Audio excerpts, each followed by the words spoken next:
हमारे विभिन्न ज्ञानवर्धक कार्यक्रम देखने के लिए आप हमें अभी सब्सक्राइब करें, बेल आइकन को प्रेस करें ताकि आप देख सकें हमारा कार्यक्रम सबसे पहले।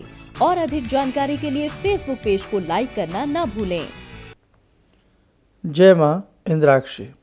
इंद्राक्षी धाम में दर्शकों, आप सभी का हम हार्दिक स्वागत करते हैं। आज के दिन जिन जातकों का जन्मदिवस है, मैरिज एनिवर्सरी है, उन सभी को हमारी तरफ से बहुत बहुत शुभकामनाएं। आज का पंचांग 27 अप्रैल सन 2020, दिन सोमवार, शुक्ल पक्ष, बैसाख मास, संवत 2077, तिथि चतुर्थी, नक्षत्र मृगशिरा, राहु काल 7:30 से 9, दिशा शूल पूर्व दिशा। कल अक्षय तृतीया पर आप सबने विशेष प्रकार से पूजन किया होगा। माँ जगदम्बा, माँ लक्ष्मी को सभी ने पूजित किया, सभी ने प्रसन्न किया। अब देखिएगा दर्शकों, नाना भांति के उपाय हैं, ज्योतिष शास्त्र में भी मंत्र प्रकरण भी है, नाना भांति के यंत्र बनाए जाते हैं। कहने का भाव, ये सारे रास्ते हमारे जीवन को खुशहाल बनाते हैं। लेकिन आज सब्जेक्ट इस प्रकार से हम आपके संग देना चाहते हैं कि जो मौजूदा हालात हैं उसको हम कैसे देख सकते हैं। आपकी हथेली हो, आपकी जन्म पत्रिका हो, हर व्यक्ति अपने भविष्य को जानना चाहता है। इसी के साथ साथ एक चीज़ आपको और बताएं कि इस लॉकडाउन की स्थिति में बहुत लोग भयभीत भी हैं, बहुत लोगों के मन में नाना भांति के ख्याल आ रहे हैं। आज हम कहीं ना कहीं व्यक्ति के जीवन को उसके सपनों से जोड़ करके कुछ चीज़ें बताना चाहते हैं। आपके स्वप्न भी कहीं ना कहीं आपके भाग्य का खुलासा करते हैं। स्वप्न महज एक अंधविश्वास नहीं है। अगर इसके लिए आप हमारे पिछले कार्यक्रम देखना चाहें कि कौन से सपने सच होते हैं, सपनों की दुनिया क्या है, सपनों का संसार, अनेकों ऐसी वीडियो हैं जो हमने स्वप्न के ऊपर बनाई हैं। लेकिन आज मैं आपसे ये कहना चाहता हूँ कि स्वप्न कई प्रकार से आते हैं। क्यों आते हैं, पहले वो छोटी सी बात जान लीजिएगा, उसके बाद मैं कम टू द पॉइंट पे आ जाऊँगा। जो व्यक्ति बहुत बीमार होते हैं उन्हें बहुत स्वप्न आते हैं। जो व्यक्ति बहुत ज़्यादा घबराते हैं, रोगी होते हैं, उन्हें बहुत स्वप्न आते हैं। और दूसरी बात, जो व्यक्ति रात को बहुत ज़्यादा सोचते हैं, किसी न किसी ख्याल में डूबे रहते हैं, उन्हें बहुत स्वप्न आते हैं। लेकिन एक वो भी व्यक्ति हैं, ना बहुत ज़्यादा सोचते हैं, ना बहुत ज़्यादा किसी प्रकार से बीमार हैं, नॉर्मल तरीके से सो जाते हैं, और कई बार उन्हें ऐसे स्वप्न आते हैं, जब वो स्वप्न देखते हैं तो वो सच्चाई हूबहू उनके जीवन में किसी भी रूप में प्रकट हो जाती है, किसी भी रूप में वो चीज़ सत्य साबित हो जाती है। सपनों का अपना एक संसार है।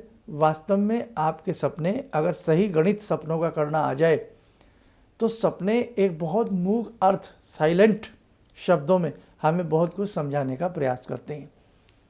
विश्व में ऐसे बहुत राइटर हुए हैं, ऐसे बहुत ऑथर हुए हैं जिन्होंने स्वप्न के ऊपर बहुत विस्तार तरीके से वर्णन किया है और हवाला दिया है अनेकों राजाओं का, महाराजाओं का, अनेकों मॉडल्स का, नाना भांति के लोगों का हवाला दे करके उन्होंने सपनों के बारे में बताया है।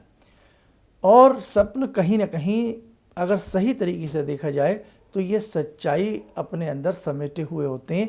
बात यह है कि इनका अर्थ निकालना हमें आता है या नहीं आता। जैसे व्यक्ति अपने आप को पहाड़ से लुढ़कता हुआ दिखाई देता है तो कहीं ना कहीं पतन का कारण होता है, नुकसान का कारण होता है। व्यक्ति अपने बालों को काटता देखता है तो कहीं ना कहीं उस व्यक्ति का ऋण उतरता है। ऐसा नहीं कि बाल कटने से ऋण उतर जाता, ये तो मात्र मेरे दर्शकों एक संकेत है। अब जैसे लॉकडाउन की स्थिति चल रही है, बहुत लोग घर में नाना भांति की कल्पनाएं कर रहे हैं, नाना भांति की सोच में खोए हुए, नाना भांति के ख्यालों में खोए हुए हैं। कोई अपने व्यापार को लेकर के, कोई अपनी जॉब को लेकर के, कोई अपने स्वास्थ्य को लेकर के, और कहीं लोगों के मन में ये भी भय है कि कहीं मुझे ये चीज़ तो ना हो जाए जो बीमारी चल रही है, कहीं मुझे वायरस तो नहीं लग जाएगा, मेरे परिवार में तो नहीं आ जाएगा, मेरे बच्चों में तो नहीं आ जाएगा, मेरा क्या होगा। बहुत सारे ऐसे ख्यालात हैं। तो कहीं ना कहीं आपके स्वप्न अगर अशुभ आते हैं तो आप कहीं ना कहीं उसका कुछ उपाय भी कर सकते हैं। आप में से ऐसे हज़ारों लोग हैं जो इस समय हमारी वीडियो देख रहे हैं। हज़ारों लोग ऐसे हैं जो ये कहते हैं कि साहब मुझे रात ये सपना आया और मेरे साथ ये हो गया। खैर मैं बहुत डिटेल में नहीं जानना चाहता, सिर्फ यही समझाना चाहता हूँ कि आपके सपने भी आपको धैर्य दिला सकते हैं इन दिनों में, इन कठिन परिस्थितियों में। जैसे अब उसका उपाय क्या है वो भी आपके हाथ में है, आइए जानते हैं। जैसे आपको इन दिनों में सभी के मन में अलग अलग कल्पनाएं हैं, ख्याल हैं, घबराहट है, किसी के मन में आगे भविष्य को लेकर के उत्सुकता है, न जाने क्या क्या।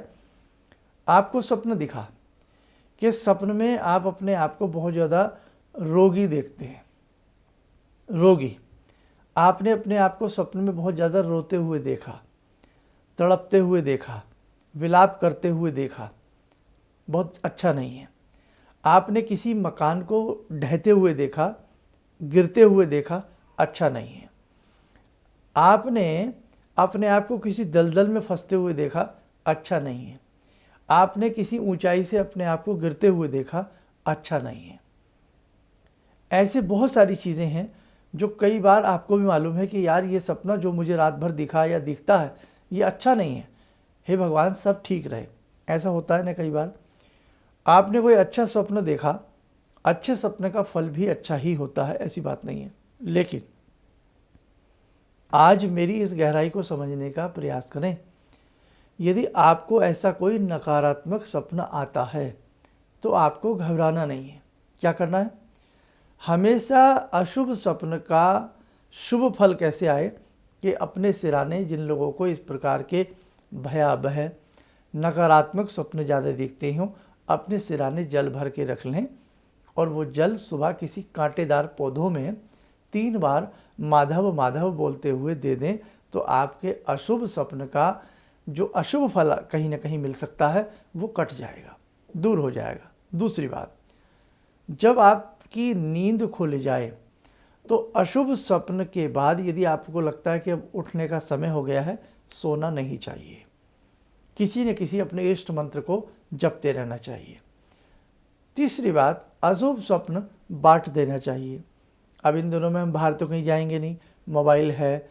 अशुभ स्वप्न का जिक्र हम 2-4 लोगों से ज़रूर करें, भाई हमें रात ऐसा दिखा। तो अशुभ स्वप्न का जिक्र करना भी उस अशुभ स्वप्न के फल को नष्ट करता है। शुभ स्वप्न उसी से बताना चाहिए जो बिल्कुल ही हमारा कोई नियर डियर हो या हमारे कोई गुरु हो। शुभ स्वप्न उन्हें बताना चाहिए। अशुभ स्वप्न कोई सुने न सुने, आप उसे बताइए तो उसका अशुभता जो होती है नष्ट हो जाती है।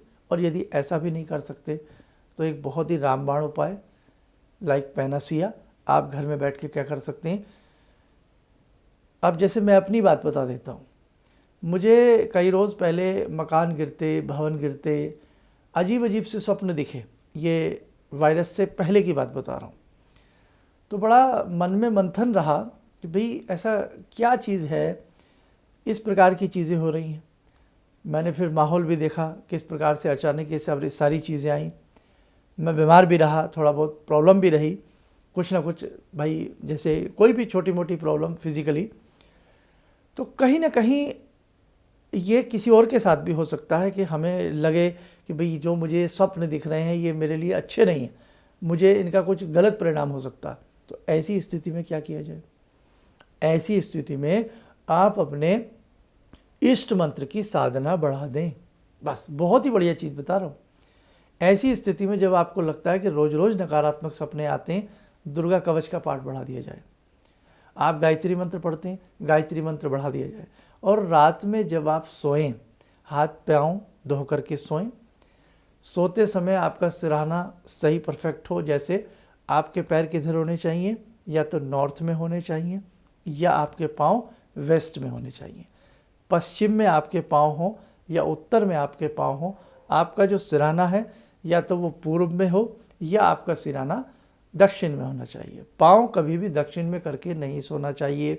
यम का द्वार होता, आयु भी घटती है और रात भर एक बेचैनी सी बनी रहती है व्यक्ति को। दरवाजे के बीच में चारपाई, मंजा, जो भी आप जिस पे सोते हैं, दरवाजे के बीच में, गेट के बीच में कभी भी ऐसा बिस्तर लगा करके नहीं सोना चाहिए। उससे भी बेचैनी बढ़ती है, सपना अशुभ आते हैं। आप बहुत ज़्यादा बीमार हैं तो भी इस प्रकार के सपना आएंगे। तो कहने का भाव, यदि बहुत ज़्यादा इस प्रकार की चीज़ें घट रही हैं और वैसे ही जो वातावरण है वो भयावह बना हुआ, तो आप अगले दिन तड़के उठ के अपने भगवान से प्रेयर करें कि हे भगवती, जिनको भी आप मानते हैं, जो भी आपके इष्ट हैं, शिव हैं, देवी हैं, या जिस धर्म से आप जुड़े हैं, जिसको भी आप मानते हैं कि भगवान मेरे जीवन में सुख शांति रहे, मेरा परिवार अच्छे से रहे, ये विश्व अच्छे से रहे, हे प्रभु कोई अनिष्ट घटना ना घटे। बस ऐसा भगवान से प्रेयर आप लोग ज़रूर किया करें। और जो भी आपका इष्ट मंत्र है उसे ज़्यादा से ज़्यादा अपने इष्ट मंत्र को पढ़ने का प्रयास किया करें। तो ये ध्यान रखें। और जैसे हमने स्तुति की बात कही थी, तो आज जो हमारा स्तुति का जो समय रहेगा वो विष्णु स्तुति शाम को 7 बजे भगवान विष्णु से जुड़ी हुई स्तुति के संग जुड़ना ना भूलें, जरूर उससे जुड़ें। और हम प्रयास ये करेंगे, जैसे शिव तांडव स्तोत्र रह गया था, तो हम शिव तांडव स्तोत्र 1-2 रोज़ में ज़रूर लेंगे। और कल की जो शाम की जो स्तुति रहेगी, आज शाम की जो स्तुति रहेगी वो भगवान विष्णु से जुड़ी हुई विष्णु स्तुति रहेगी। और हम जो परसों स्तुति करेंगे वो हम प्रयास करेंगे कि भगवान हनुमान जी से जुड़ी हुई या कोई और ऐसी अच्छी स्तुति से हम आपको ज़रूर रूबरू कराएंगे। उसकी जानकारी आपको कल सुबह के कार्यक्रम में मिल जाएगी। आइए दर्शकों, समय हो चला आज की ध्यानमाला से जुड़ने का। जुड़ते हैं आज की ध्यानमाला में बाबा हनुमान जी से। ओम अतुलित बलधामं हेमशैलावदेयं धनुजवन कृशानु ज्ञानिनामग्रगण्यं सकलगुणनिधानं वानराणामधीशं रघुपतिप्रियभक्तं वातजातं नमामि। मनोजवं मारुततुल्यवेगं जितेन्द्रियं बुद्धिमतां वरिष्ठं वातात्मजं वानरयूथमुख्यं श्रीरामदूतं शरणं प्रपद्ये। श्रीरामदूतं शरणं प्रपद्ये। रामाय रामभद्राय रामचन्द्राय वेदसे श्रीरघुनाथनाथाय सीताया पतये नमः। श्री हनुमंताय नमः। कवच बना लें, ध्यान करें, हनुमान जी का आशीर्वाद आपके ऊपर बरस रहा है।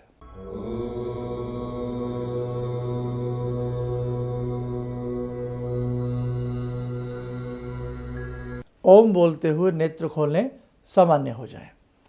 दर्शकों, जीवन है, घबराना नहीं है, हिम्मत से काम लेना है, सब ईश्वर की कृपा से ठीक हो जाएगा। बस आपसे करबद्ध प्रार्थना कि ये जो स्तुतियाँ शाम को आती हैं, हालांकि एक दिन का हमने बीच में गैप ले लिया है, अधिक से अधिक लोगों को इन स्तुतियों से जोड़ने का प्रयास करें। 10-10 हज़ार आदमी स्तुति कर रहे हैं एक साथ। अगर एक प्रेयर एक व्यक्ति करता है और उसी प्रेयर को 10,000 व्यक्ति करते हैं, बहुत बड़ा फ़र्क पड़ता। तो ज़रूर जुड़ना ना भूलें। और एक ख़ास संदेश, जिन लोगों की जन्म पत्रियाँ, शुद्ध वैदिक जन्म पत्रियाँ हमारे यहाँ बनने के लिए आई हुई थीं और आ रही हैं, या जिन लोगों की कॉल अपॉइंटमेंट है, तो देखो कॉल अपॉइंटमेंट पर तो हम धीरे धीरे सबसे बात कर ही रहे हैं, लेकिन जिन लोगों की जन्म पत्रियाँ आई हुई हैं, तो वो जैसे ही लॉकडाउन खुलता है उसके बाद जैसी स्थिति सामान्य होती है, हम सबको उनकी जन्म पत्रियाँ भेजने का प्रयास जल्द से जल्द करेंगे। अब ऐसे बहुत लोग हैं जिनका वो रुद्राक्ष रूपी प्रसाद भी रुक गया है, थोड़े से लोग हैं, बहुत लोगों का तो पहुंच गया है। बहुत लोगों की शिकायत है कि साहब उसमें से रुद्राक्ष ही निकाल लिया गया है, या एनीवे कोई भी ऐसी बात है। तो देखो भाई, उसके लिए तो हम क्या कर सकते हैं। अब जो लोग रह गए हैं उनको जैसे ही स्थिति सामान्य होती है उनको हम भेजने का प्रयास ज़रूर करेंगे। स्तुतियों से जुड़ना ना भूलें, ये विश्व कल्याण के लिए है और इस कोरोना वायरस को किसी भी तरीके से दूर करना है, दूर भगाना है। इससे सुरक्षित रहने के लिए ये स्तुतियाँ बहुत काम आएंगी। इन्हीं शब्दों के साथ हम अपनी वाणी को विराम देते हैं। जय माँ इंद्राक्षी। मेरी बार बार आँखों की नाड़ी फट जाती थी, तो डॉक्टर ने मेरे को बोला कि ये कैसे हो गया।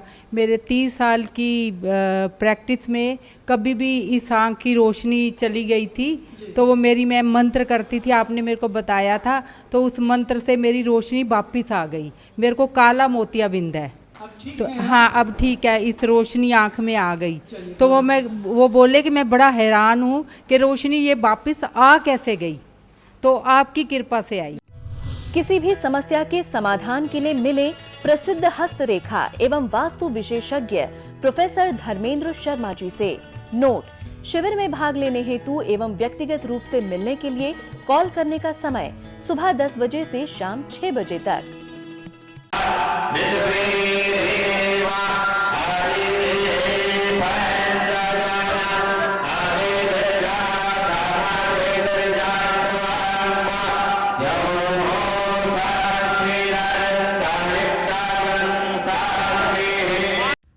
हमारे विभिन्न ज्ञानवर्धक कार्यक्रम देखने के लिए आप हमें अभी सब्सक्राइब करें, बेल आइकन को प्रेस करें ताकि आप देख सकें हमारा कार्यक्रम सबसे पहले।